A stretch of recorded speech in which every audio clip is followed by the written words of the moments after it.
Salut tout le monde, on va voir dans cette vidéo la corruption du calendrier musulman. Je vais vous montrer pourquoi le calendrier islamique aujourd'hui s'oppose à ce que Dieu nous a commandé dans le Coran. On va commencer par voir les trois types de calendriers qui existent dans le monde. Donc on a premièrement le calendrier solaire qu'on utilise tous les jours, janvier, février, mars, avril, etc., qui est basé sur le fait que l'année est composée de 365 jours, qui est le temps que prend à la Terre pour faire un tour complet autour du Soleil. Deuxièmement, on a le calendrier lunaire, qui est 100% lunaire et qui donc exclut le Soleil du calcul.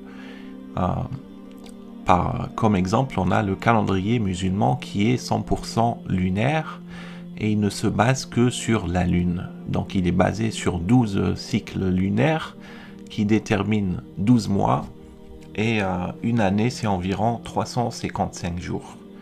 Ensuite, on a le lunisolaire qui est un type de calendrier hybride qui prend en considération le soleil et la lune pour le calcul du temps.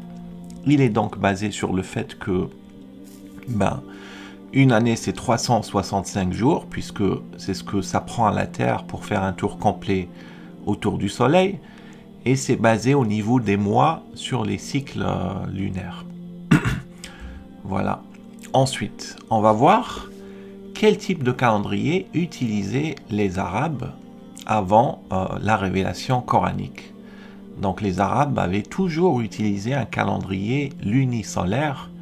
Ici vous voyez le nom des mois de leur calendrier et vous remarquerez que le calendrier musulman aujourd'hui utilise et a gardé le même nom des mois que ceux que les Arabes avaient choisis. Et remarquez que le troisième et quatrième mois du calendrier des Arabes s'appelle Rabi' al-Awwal, Rabi' al-Thani, qui veut dire printemps 1, printemps 2. Rabi' ça veut dire printemps, al-Awwal ça veut dire 1, al-Thani ça veut dire 2. Donc les Arabes, ils avaient donné au troisième et quatrième mois le nom d'une saison. Pourquoi?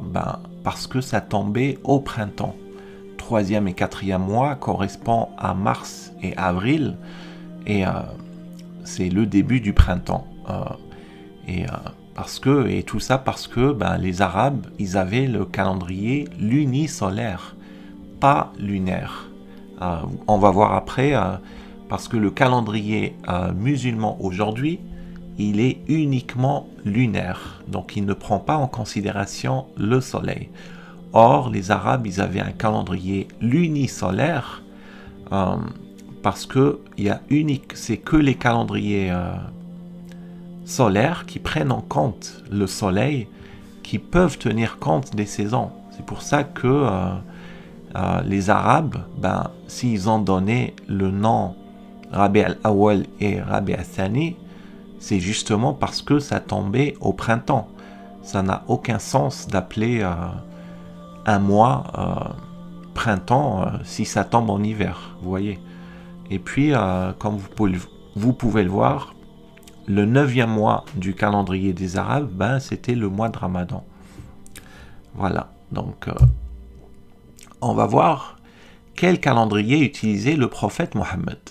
Alors le prophète Mohammed est un messager de Dieu qui a été choisi parmi le peuple arabe. Donc le prophète Mohammed était arabe. Son peuple était le peuple arabe. Le prophète Mohammed n'a pas changé le calendrier des Arabes de son vivant. Il n'a pas touché à ce calendrier parce que, en fait, on sait que c'est le calife Omar, après la mort du prophète, qui a modifié le calendrier qui était utilisé par les Arabes pour le rendre 100% lunaire. Durant son règne, entre 634 et 644. Donc voilà, les Arabes avaient toujours un calendrier qui prenait en compte le soleil et la lune. Le calife Omar, après la mort du prophète, le calife Omar, en fait, c'était le deuxième calife de l'islam, il a décidé qu'il fallait plus tenir compte du soleil et qu'il fallait utiliser un calendrier qui est 100% lunaire. Alors ça, c'est un PDF de la vie du calife Omar que j'ai trouvé sur le site d'une organisation musulmane. Donc, en gros, ça dit que il y a eu un consensus sur le fait que les musulmans avaient besoin de leur propre calendrier, vu que de nombreux décrets sortaient sur les missives sans les dates, mais il n'y avait pas d'accord sur la date à laquelle le calendrier aurait dû débuter. Alors certains ont suggéré que les dates qui devaient être utilisées, ça serait la date de naissance ou de mort du prophète Mohammed. Finalement, ils ont décidé que le calendrier islamique allait commencer à la Hijra. Donc ils ont mis le début à la Hijra, un peu comme le calendrier qu'on utilise aujourd'hui. On est en 2022. Ils ont décidé d'établir la date de début à la naissance de Jésus, ou la présumée date de naissance de Jésus. Parce que le calendrier qu'on utilise aujourd'hui, je pense que c'était au 15e ou 16e siècle qu'il a été introduit, et non pas à l'époque de Jésus. C'est pareil avec le calendrier musulman. Il a été établi par le calife Omar. Il a fait en sorte et a décidé que c'est un calendrier lunaire, et a établi le début à la Hijra du prophète Mohammed. Suivant. Donc ici on va voir. Donc là on est en mars, le 20 mars 2007, et on regarde la correspondance dans le calendrier islamique. Le 20 mars 2007, c'était le premier du mois Rabi' al-Awwal du calendrier musulman.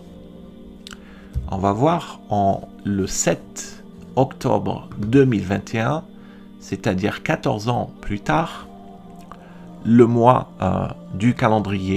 mois du calendrier musulman, Rabi' al-Awwal, qui veut dire printemps 1, il est tombé ce jour-là, donc le 7 octobre. Qu'est-ce que cela veut dire? Ça veut dire qu'en 2007, le début du mois, qui est appelé printemps 1, est tombé au printemps. En mars, c'est le printemps. En 2021, il est tombé en automne. Donc, un mois qui s'appelle printemps 1, que les Arabes ont décidé de nommer printemps 1 parce que ça tombait au printemps, regardez, il est tombé au mois d'octobre. Pourquoi cela? Là, je me répète un peu parce que le calendrier musulman utilise un calendrier, il est basé plutôt sur le fait d'utiliser que la lune. Il exclut le soleil du calcul. Donc, c'est pas basé sur le soleil. Et un calendrier qui ne tient pas compte du soleil ne peut pas tenir compte des saisons. C'est pour ça que vous avez cela. Vous allez retrouver un mois qui s'appelle printemps 1 qui tombe en octobre. Donc, ça c'est ce qu'on a vu. Rabi' al-Awwal, Rabi' al-Thani, ça tombait toujours au printemps dans le calendrier des Arabes, qui était lunisolaire. Regardez ce que ça nous dit. Donc, on a vu que dans le calendrier des Arabes, le mois de Ramadan, c'était le 9e mois. Comment on sait que ce 9e mois, comment on peut être sûr que, on va revenir au nom des mois, comment on peut savoir que ce 9e mois, Ramadan, tombe en automne? Comment on sait? Parce que ça pourrait être l'hiver, ça peut être l'été, etc. Ben, c'est justement le 3e et 4e mois qui nous l'indiquent. Printemps 1, printemps 2, donc par déduction, le 9e mois correspondant au mois de septembre. Mois de septembre, c'est le début de l'automne. Donc c'est comme ça qu'on déduit que chez les Arabes, le mois de Ramadan tombait en automne, au début de l'automne, juste après l'été. Alors ici, on a un verset coranique qui nous dit que le début du mois de Ramadan, c'est à la nouvelle lune de septembre. Septembre, ça, c'est pas dans le verset. On l'a déduit à travers le calendrier que les Arabes utilisaient. Parce que quand le Coran a été révélé, le seul calendrier au monde où il y avait un mois de Ramadan, ben, c'est le calendrier des Arabes. Donc, quand Dieu nous a parlé du mois de Ramadan dans le Coran a été révélé à un prophète arabe qui faisait partie d'un peuple arabe, et Dieu nous parle de ce qui existe. Il a désigné le mois de Ramadan, qui était le mois qui était connu des Arabes. Vous voyez ? Donc, le mois de Ramadan est celui en lequel fut révélé le Coran, guide pour les hommes et claire manifestation de la guidée et du discernement. Qui donc d'entre vous sera témoin de la nouvelle lune qui le jeûne? Témoin de la nouvelle lune. Ceci nous indique que le calendrier, ou plutôt le mois de Ramadan, le début du mois de Ramadan, est basé sur le début de la lune, c'est-à-dire la nouvelle lune qui apparaît. Donc le calendrier doit tenir compte de la lune. Vous voyez, verset suivant. Est-ce que on ne doit tenir compte que de la lune? Ben, en fait, Dieu nous dit le contraire.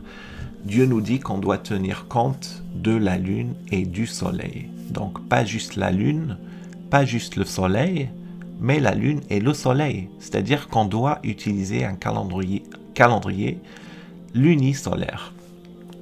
Attendez, je vais boire un petit peu. Donc, regardons ce premier verset. C'est lui qui a fait du soleil une clarté et de la lune une lumière. Et il en a déterminé les phases. Les phases de quoi? Ben, les phases du soleil et les phases de la lune. Afin que vous sachiez le nombre des années et le calcul du temps. Allah n'a créé cela qu'en toute vérité. Il expose les signes pour les gens doués de savoir. Verset suivant. Il a fait de la nuit une phase de repos, le soleil et la lune pour mesurer le temps. Voilà l'ordre conçu par le puissant, l'omniscient. Vous voyez bien que dans ces deux versets, Dieu insiste pour que, en fait, c'est pas juste la lune pour mesurer le temps, c'est pas juste le soleil pour mesurer le temps, c'est le soleil et la lune pour mesurer le temps. Donc, on ne peut pas dire, on va prendre un calendrier 100% lunaire et on exclut le soleil. C'est-à-dire, on ne tient pas compte du soleil, comme a fait le calife Omar. C'est s'opposer au commandement de Dieu. Et je vais vous montrer le résultat. Le résultat de s'opposer au commandement de Dieu, c'est ceci. Regardons, on reprend l'année 2007, mais on regarde à droite. Donc, ici on a le 13 septembre 2007. 13 septembre 2007, on a le premier du mois de Ramadan. Donc les gens ont jeûné ce jour-là, donc le 13 septembre. 13 septembre, c'est le début de l'automne, on est d'accord, on est en 2007. 14 ans plus tard, on est 13 avril 2021. Vous vous rappelez, c'était l'année dernière.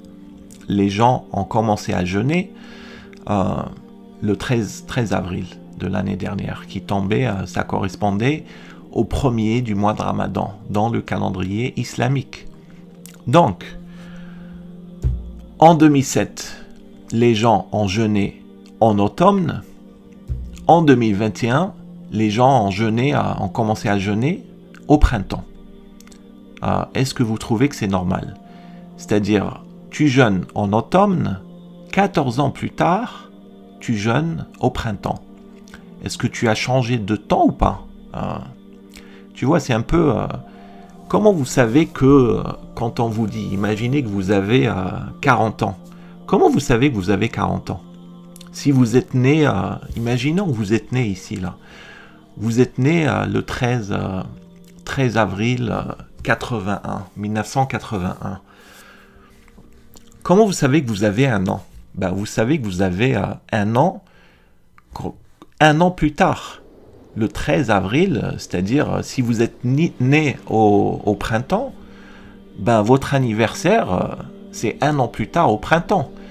Vous n'allez pas dire que votre anniversaire, ben non, c'est un an plus tard, mais c'est pas au printemps, vous attendez encore plusieurs mois pour que ça soit l'automne. Vous voyez ce que je veux dire? Une année, c'est quand vous avez les 4 saisons. C'est-à-dire que si vous êtes né en hiver, ben, votre anniversaire, c'est en hiver. Il va jamais tomber au printemps ou en été. Donc, revenons au slide suivant. C'est ça en fait la conséquence d'exclure le soleil du calcul.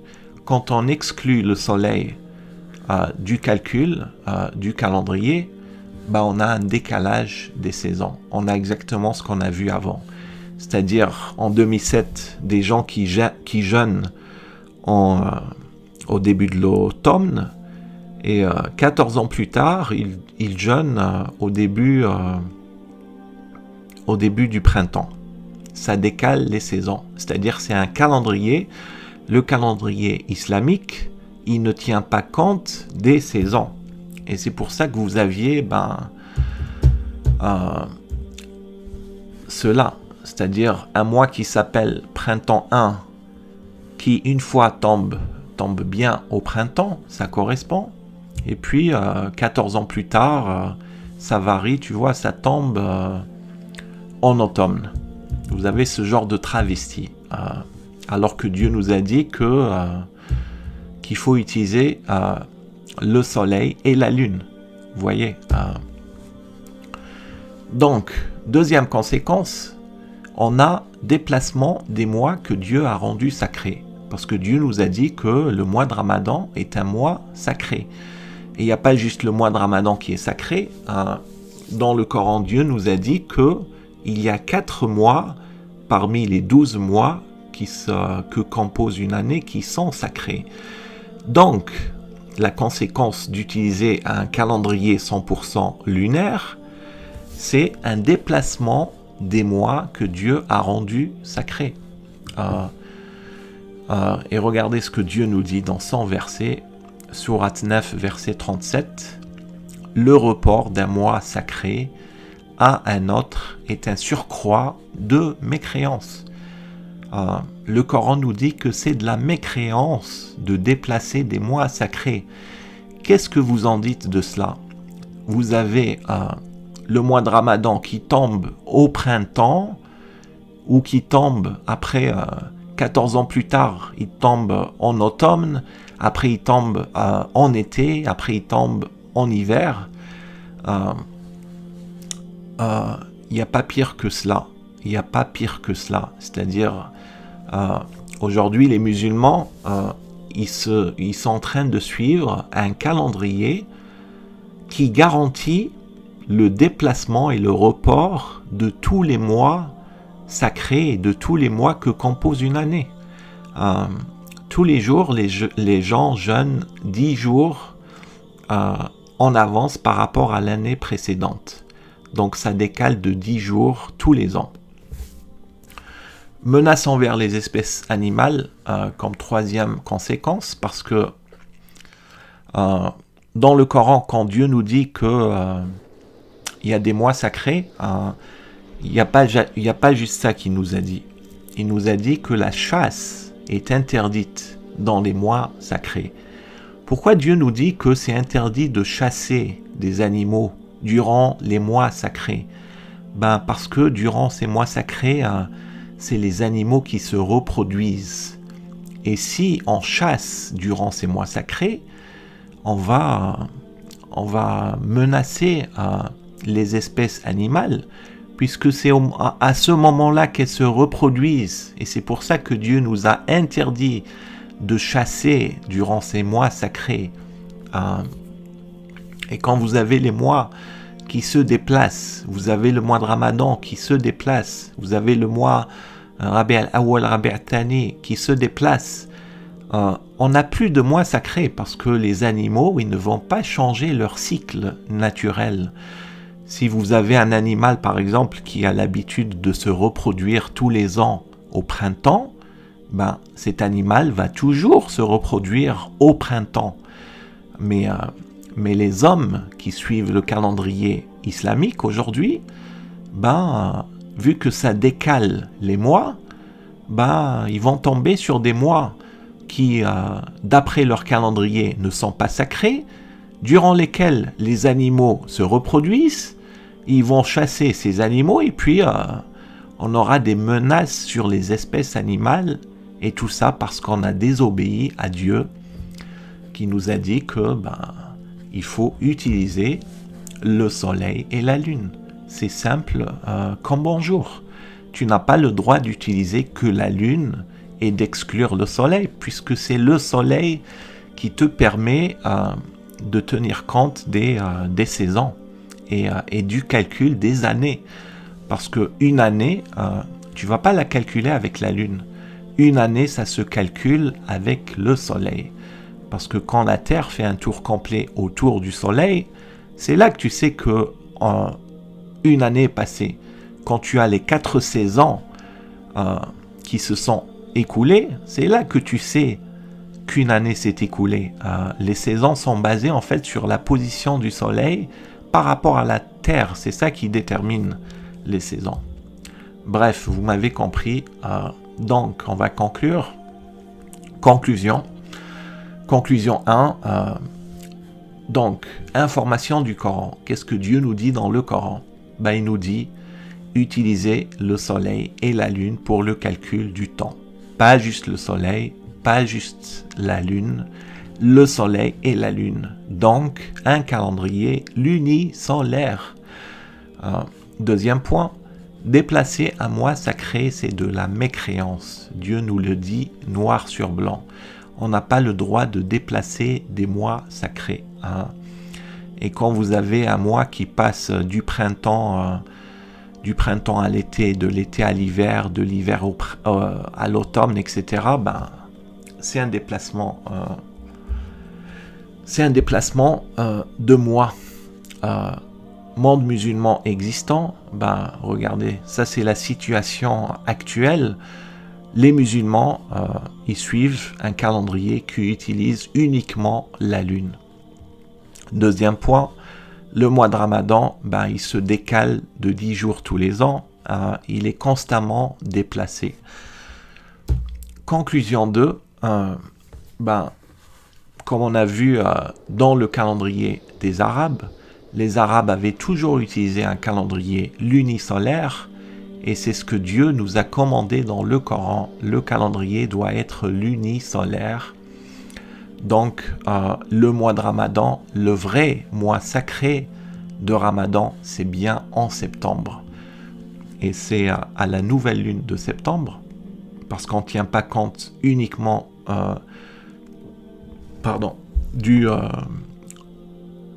du soleil, mais également des cycles lunaires pour déterminer quand commence le mois de Ramadan.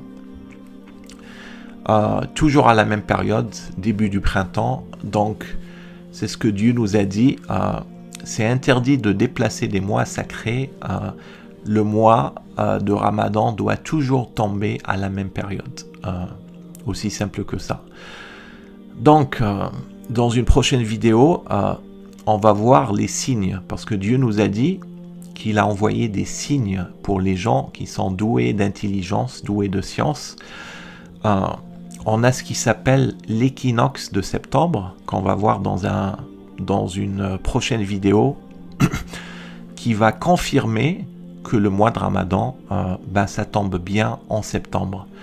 Parce que durant l'équinoxe de septembre, c'est justement à ce moment-là que la durée du jour et la durée de la nuit est quasiment identique, où que vous soyez dans les villes du monde, que vous soyez en Norvège, aux Pays-Bas, en France, en Afrique du Sud, au Venezuela, la durée du jour et de la nuit est identique à cause de l'équinoxe.